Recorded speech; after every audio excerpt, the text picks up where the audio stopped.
सभी को मेरा नमस्कार और किसान भाइयों को मेरा प्रणाम। Honourable governor of Telangana Shri Jishnu Dev Varma जी,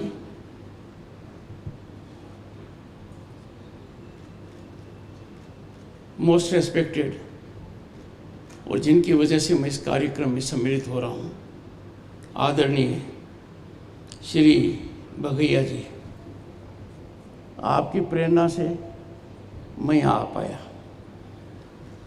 यह सुखद अनुभव मुझे प्राप्त हो पाया। आकर जो देखा वो देखने पर ही विश्वास होता है कि मेढक के गांव में इस प्रकार का आयोजन हो रहा है, इस प्रकार का केंद्र है। मैं आपका आभारी हूँ। Shrimati Konda Surekha, honourable minister for environment, forest, endowments, government of Telangana, Shri Raghunandan ji, आपके सांसद लोकसभा में, श्री पीवी राव, चेयरमैन एकलव्य ग्रामीण विकास फाउंडेशन,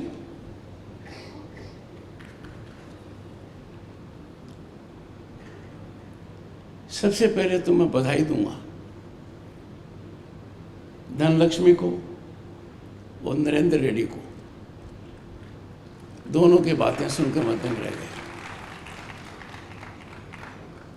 उन दोनों को परिवार सहित मैं दिल्ली आमंत्रित करता हूं भारत की पार्लियामेंट देखने के लिए और उपराष्ट्रपति के मेहमान होने के लिए। मेरा कार्यालय इनसे संपर्क में होगा और आज ही इनको संपर्क सूत्र मिल जाएगा। I take the opportunity also to invite a group of villagers from this village to be my guest at Indian Parliament, the new building. They will be my guest and I'll interact with them. दोनों संस्थाएं जिनके बारे में आप देखिए, Eklavya Gramin Vikas foundation और कृषि विज्ञान केंद्र, ज़्यादा पुरानी नहीं है, 1 दशक भी नहीं हुआ है, पर जो मैंने देखा और जो उत्साह मैंने देखा, मुझे एक बात समझ में आ गई कि कृषि विज्ञान केंद्र यदि अगर सक्रिय होता है तो जमीनी हालात बदलते हैं। And therefore, I greet on this special day 3 former prime ministers. सबसे पहले लाल बहादुर शास्त्री, आज से 60 साल पहले उन्होंने नारा दिया, जय जवान जय किसान। कितनी सार्थक बात कही। और हमारा परम कर्तव्य है कि हम दोनों को सुखी रखें, दोनों का आदर करें, दोनों को समस्याओं से घिरा नहीं रहने दें। किसान हो चाहे जवान हो, उनकी समस्याओं का निराकरण त्वरित गति से होना चाहिए। क्यों? क्योंकि वो भारतवर्ष की आत्मा है और कुछ लोग मेरे सामने बैठे। उसके बाद शताब्दी में बदलाव आया और एक नए प्रधानमंत्री देश में बने, भारत रत्न अटल बिहारी वाजपेयी जी। आज ही मैं उनको श्रद्धांजलि और नमन देकर आ रहा हूं। पूरे देश में आज उनकी बात हो रही है, उनकी जन्म शताब्दी है। उन्होंने एक बात ऐड कर दी, जय जवान जय किसान जय विज्ञान। और काफी बदलाव आया। और वर्तमान में जो प्रधानमंत्री हैं, आजादी के बाद और 6 दशक के पश्चात जिनको दूसरी बार कीर्तिमान मिला है, लगातार तीसरी बार भारत का प्रधानमंत्री बनने का, श्रीमान नरेंद्र मोदी जी ने, उन्होंने एक चौथी बात ऐड की, जय जवान, जय किसान, जय विज्ञान, जय अनुसंधान। I pay my respects to these leaders with vision। और मेरी दृढ़ मान्यता है कि यदि अगर किसान का हम ध्यान नहीं देंगे, ग्रामीण व्यवस्था का ध्यान नहीं देंगे, तो जो हमने बड़ी छलांग लगाई है दुनिया में, और दुनिया भारत का लोहा मान चुका है, 1 दशक में जो प्रगति हुई है वह अप्रत्याशित है, अविश्वसनीय है। कभी कल्पना नहीं की थी कि हमारी अर्थव्यवस्था इस ऊंचाई तक जाएगी कि हम उनको पीछे छोड़ देंगे जिन्होंने सदियों तक हम पर राज किया। आने वाले 2 साल में हम दुनिया की तीसरी बड़ी महाशक्ति बनने जा रहे हैं, जापान और जर्मनी को पीछे छोड़कर। विकसित भारत 2047 अब सपना नहीं है, ये लक्ष्य है। इस लक्ष्य में, इस हवन में सबसे बड़ी महत्वपूर्ण आहुति किसी की यदि है तो वो ग्रामीण व्यवस्था की और किसान की है। हमारे सामने चुनौती है कि प्रति व्यक्ति आय 8 गुना बढ़े, और तभी विकसित भारत का लक्ष्य प्राप्त होगा। लक्ष्य अवश्य प्राप्त होगा, पर हमें खास ध्यान किसान की तरफ देना पड़ेगा। 23 दिसंबर को पूरे राष्ट्र ने किसान दिवस मनाया। भारत के 5वें प्रधानमंत्री चौधरी चरण सिंह की जन्म जयंती है वो। ये दूरदर्शिता भी भारत रत्न अटल बिहारी वाजपेयी जी ने दिखाई। उन्होंने इसकी शुरुआत 2001 में किसान दिवस के रूप में की। आने वाले 2 साल में किसान दिवस की रजत जयंती है।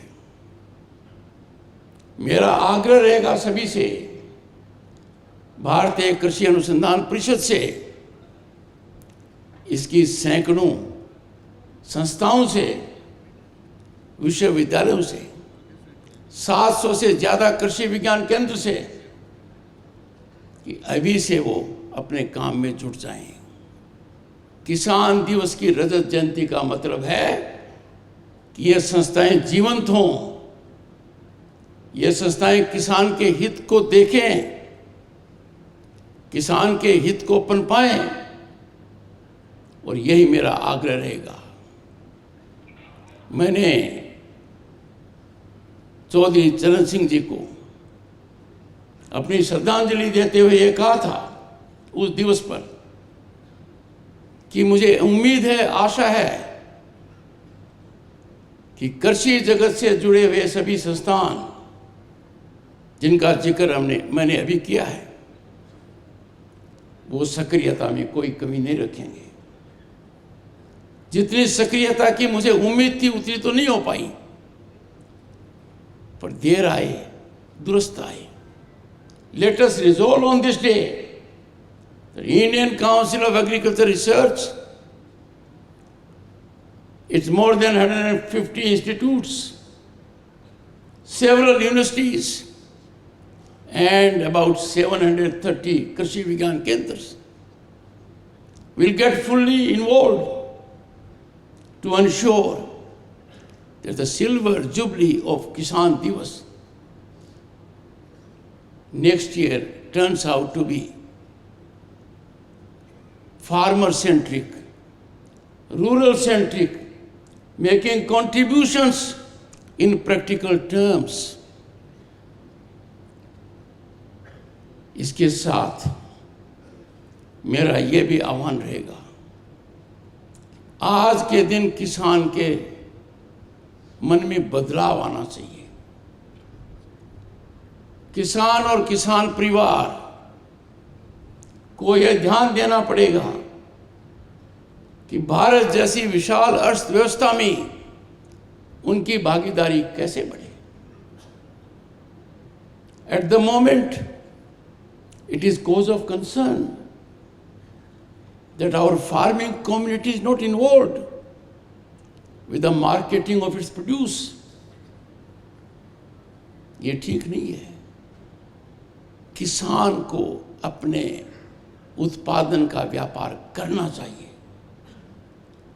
किसान को अपने उत्पादन व्यापार में हिस्सेदारी लेनी चाहिए। किसान के बहुत सी समस्याओं का निराकरण इस बात से हो जाएगा। It will motivate the younger members in Kisan families to act vigilantly and participate in marketing of agriculture produce. आखिर वो तो किसान का ही है। And the second, with these institutions like Indian Council of Agriculture Research, Krishi Vigyan Kendras, universities, they must engage into activity. How best the farmer can add value to his produce. बड़े उद्योग चलते हैं किसान के उत्पादन के ऊपर, पर यह चिंतन और मंथन का विषय है कि किसान परिवार उनमें मूल्य वृद्धि क्यों नहीं कर रहा है। सरकारी नीतियां सकारात्मक बनी हैं, पर हमें जमीनी हकीकत पर बदलाव देखना है। देश की अर्थव्यवस्था में ग्रामीण विकास, किसान उत्थान से महत्वपूर्ण और कोई संकल्प नहीं हो सकता। आज के दिन मैं देख रहा हूं कि किसान कुछ बातों को लेकर चिंतित है। ये बहुत ही जरूरी है कि समाज का कोई भी वर्ग प्रजातांत्रिक व्यवस्था में यदि चिंतित होता है तो सकारात्मक रूप से, अविलंब रूप से उसका निराकरण होना चाहिए। और प्रजातंत्र में निराकरण का एक ही माध्यम है और वो है बातचीत का।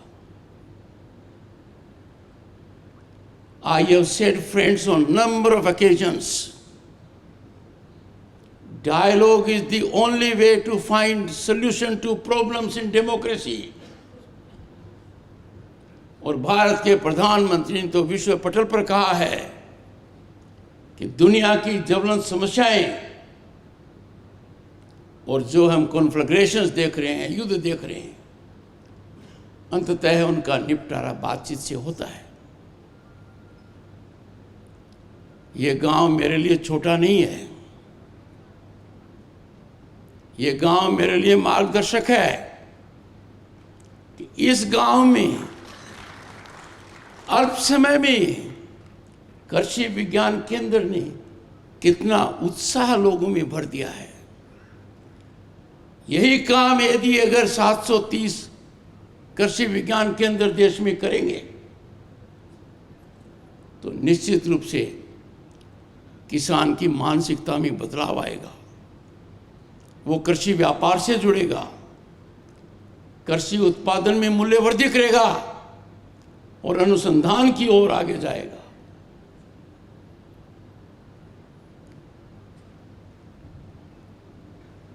देश इतनी गति से आगे बढ़ रहा है, जो सोचा नहीं वो हो रहा है। आज के दिन जल हो, थल हो, आकाश हो, अंतरिक्ष हो, भारत छलांग लगा रहा है। और ऐसी परिस्थिति में विश्व और देश में कुछ लोग हैं जो हमारी प्रगति को पचा नहीं पा रहे हैं, हथकंडे अपनाए जा रहे हैं। I see around friends sinister convergence of forces inimical to progress of Bharat। और उनकी शैली बड़ी विचित्र है। एक नैरेटिव की शुरुआत करते हैं, उस नैरेटिव के पंख लग जाते हैं, फिर उस नैरेटिव से मुकदमे हो जाते हैं, फिर उस नैरेटिव से आंदोलन हो जाते हैं। ऐसे मौके पर हर भारतीय का कर्तव्य है कि वो राष्ट्रवाद में अटूट विश्वास रखे, नेशन फर्स्ट, मेरा देश पहले, इस भावना से कार्यरत करे। मैं मेरी एक वेदना यहां प्रकट करना चाहूंगा। आप थोड़ा सा अंदाजा लगाइए, गांधी जी ने स्वदेशी का नारा क्यों दिया था? वर्तमान प्रधानमंत्री ने वोकल फॉर लोकल क्यों कहा? आसपास भी नजर कीजिए, हम विदेशी कपड़े पहनते हैं, विदेशी मोमबत्ती, विदेशी दिए, विदेशी काइट, विदेशी कारपेट, विदेशी फर्नीचर, विदेशी इलेक्ट्रॉनिक्स। हम उन चीजों का आयात करते हैं जो हमारे देश में निर्मित होती हैं। हम स्वदेशी की भावना का अनादर कर रहे हैं। We are not believing in being vocal for local. इसके 3 दुष्परिणाम हैं, 3। पहला दुष्परिणाम, हमारे लोगों के हाथों से काम छीना जा रहा है। जब वो चीज आप आयात करते हो तो देश में बन सकती है, नुकसान हमारा है। दूसरा, प्रतिभा जिन लोगों में है छोटा कारखाना शुरू करने की, वो कुंठित हो जाती है। और तीसरा, हमारा विदेशी मुद्रा भंडार खाली होता है। जब लोकसभा में आया था 1989 में, केंद्र में मंत्री बना था, तो भारत का सोना स्विट्जरलैंड के बैंक में गिरवी रखा गया था। मैं केंद्रीय परिषद का सदस्य था। कितना भयानक, कितना भयावह हालात दिख रहे थे। आज हालात ये हैं कि हमारा विदेशी मुद्रा भंडार उस समय से करीब 700 गुना ज्यादा है, 700 गुना। पर हम उसमें छेद क्यों करें? स्वदेशी में विश्वास, बीइंग वोकल फॉर लोकल, ये हमारी राष्ट्र भावना होनी चाहिए।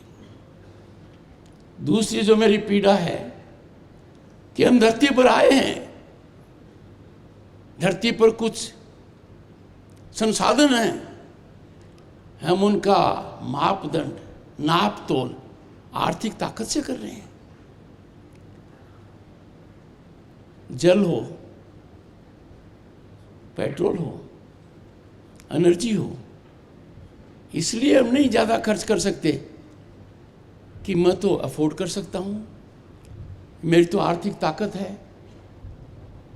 नहीं, हमें संकल्प लेना होगा राष्ट्र को उत्थान के लिए। Optimal utilisation of national resources, petrol हो, गैस हो, अन्य कोई रिसोर्स हो, हम आवश्यकता अनुसार ही उनका उपयोग करें। क्योंकि आज के दिन यह चुनौती विश्व में एक भयानक चुनौती का रूप ले चुकी है, जिसको हम क्लाइमेट चेंज कहते हैं। हमारे शास्त्रों में तो कहा गया है कि हम कैसे अपना जीवन व्यापन करें। How we must seamlessly connect with nature, how we respect nature, how we learn to cohabit with living beings. पर चूंकि दुनिया में ही भटकाव आ गया, पर अचानक सबके मन में बड़ी भारी चिंता आ गई है, उसमें भी मदद होगी। आज आपके प्रांगण में आते ही माँ के नाम मैंने एक पेड़ लगाया। ये आह्वान भारत के प्रधानमंत्री ने किया, बल्कि ऑन अ लाइटर नोट मैंने तो मेरी माँ के नाम भी पेड़ लगाया, और वो मेरी धर्मपत्नी की सास भी है, तो मैंने 2 काम किए एक साथ।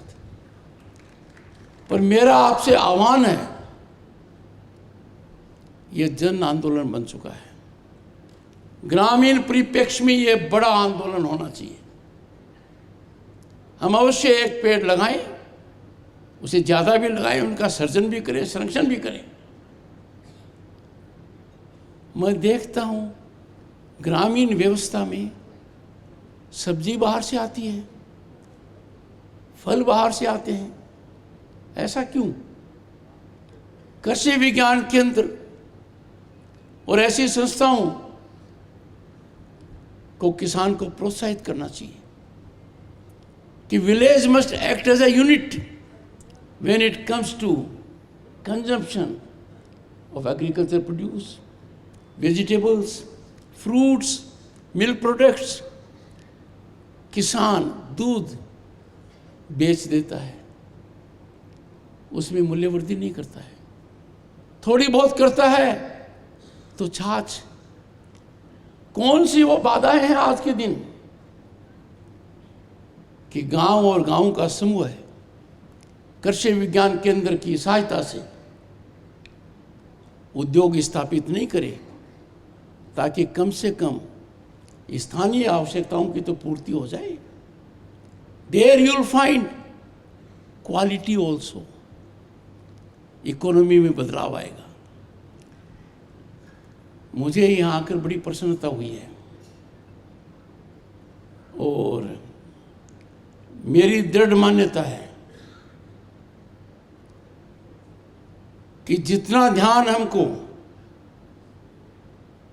कृषि और कृषि विकास पर देना चाहिए, उतना हम अब तक दे नहीं पाए हैं। कुछ बदलाव आया है Indian council of agriculture research में, पर आप देखिए क्या बजट है उनका। हजारों की संख्या में साइंटिस्ट हैं, 5000 के करीब हैं, 25,000 लोग कार्यरत हैं, 8,000 से ज्यादा का बजट है। हम अनुसंधान किसके लिए कर रहे हैं? किसके जीवन को बदलने के लिए कर रहे हैं? क्या उसके जीवन में बदलाव आ रहा है? Friends, time has come to audit these institutions.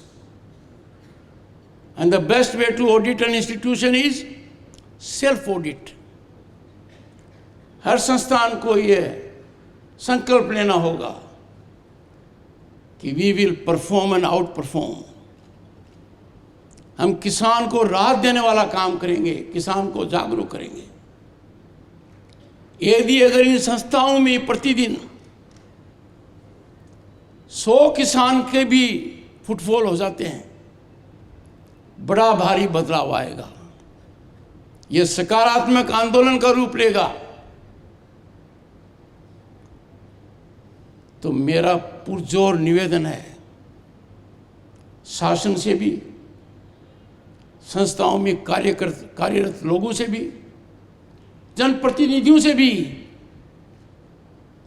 और ऐसी संस्थाओं से भी, एकलव्य ग्रामीण विकास ऐसी संस्थाओं से भी, कि वो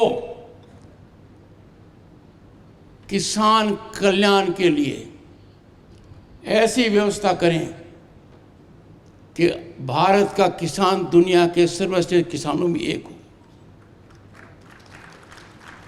हम किसान की मदद करते हैं।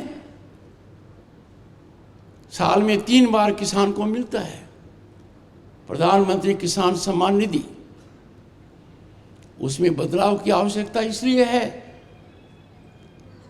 कि वो तो स्थायी है और अर्थव्यवस्था में इन्फ्लेशन है, स्वाभाविक है। हमें सोचना पड़ेगा कि उर्वरक, फर्टिलाइजर, ये सब्सिडी है, क्या इस सब्सिडी का सही फायदा किसान तक पहुंच रहा है?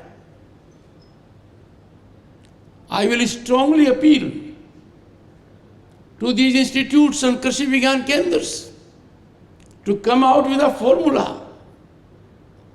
ताकि ये सब्सिडी किसान को सीधी पहुंचे। क्योंकि तकनीकी रूप से भारत ने दुनिया में झंडा गाड़ दिया है। 10 करोड़ से ज़्यादा या इसके आसपास किसान जब साल में 3 बार ये लाभ प्राप्त कर सकते हैं, सब्सिडी का लाभ भी प्राप्त कर सकते हैं। और जैसा बघेया जी ने कहा, उसका एक नतीजा ये होगा कि जब उसको वो सब्सिडी मिलेगी सीधे अपने अकाउंट में, वो नेचुरल फार्मिंग और ऑर्गेनिक फार्मिंग की तरफ प्रभावित होगा, वो उत्साहित होगा। और यही मेरा दृष्टिकोण है सोलर घर के लिए भी। सोलर घर के बारे में भी, क्योंकि ग्रामीण व्यवस्था से ज़्यादा जुड़ा हुआ है, इसमें बहुत लंबा अर्थ लग रहा है, पर गांव के आदमी की भी आर्थिक भागीदारी है। गहन अध्ययन होना चाहिए। I will conclude. एक तो बघेया जी एकलव्य ग्रामीण विकास फाउंडेशन के सदस्य भी मेरे अतिथि होंगे, और चूंकि मैं